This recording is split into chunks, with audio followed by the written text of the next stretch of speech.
নমস্কার বন্ধুরা, আজকে আমরা আলোচনা করব গৌরাঙ্গ কথা অর্থ, নিমাইয়ের কথা অর্থ, গোরা কথা অর্থ, বিশ্বম্বর কথা অর্থ এবং চৈতন্য মহাপ্রভুর নাম সংকীর্তন এবং নবদ্বীপ শব্দের অর্থ বা 9টি দ্বীপের মাহাত্ম্য।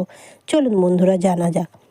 9টি দ্বীপের মধ্যে একটি দ্বীপ হলো অন্তর্দ্বীপ মানে আতপুর, 2 হচ্ছে সীমান্ত দ্বীপ সিমলা, 3 হচ্ছে রুদ্রদ্বীপ রাধুপুর, 4 নম্বর হচ্ছে মধ্যদ্বীপ মাজদা, 5 হচ্ছে গোদ্রুম দ্বীপ মানে গাদিগাছা, 6 হচ্ছে ঋতুদ্বীপ রাতুপুর, 7 হচ্ছে জানুদ্বীপ জামনগর, 8 হচ্ছে মোদাদ্রুম দ্বীপ মানে মাউগাছি, 9 হচ্ছে কোলাদ্বীপ মানে কলিয়া।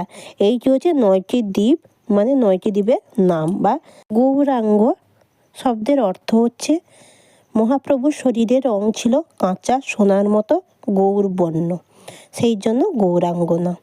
বিশ্বম্বর নাম হচ্ছে বিশ্বের ভারকে যিনি ধরে আছেন, তারই নাম বিশ্বম্বর। গোরা, তিনি ছিলেন গোবিন্দ এবং রাধারানীর মিলিত তনু, তাই গোবিন্দের গো এবং রাধারানীর রা দিয়ে গোরা। নিমাই, নিম বৃক্ষের নিচে জন্মগ্রহণ করেছিলেন বলে নিমাই। চৈতন্য, কলিহত জীবকে কৃষ্ণ নাম দিয়ে চেতন করেছেন যিনি, তাই হচ্ছেন চৈতন্য। মানে কলিযুগের জীবকে কৃষ্ণ নাম দিয়ে চেতন জাগিয়ে তুলেছেন, তাই এনার নাম চৈতন্য মহাপ্রভু।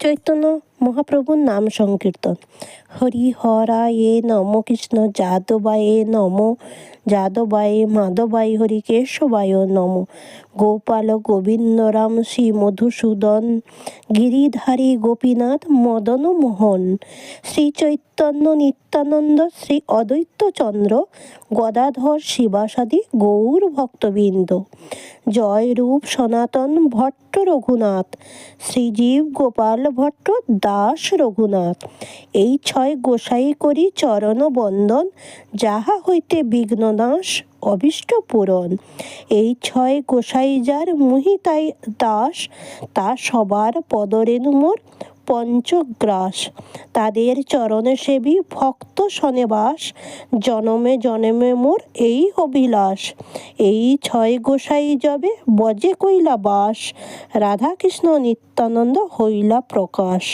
আনন্দে সকলে বলে হরি হরি বল।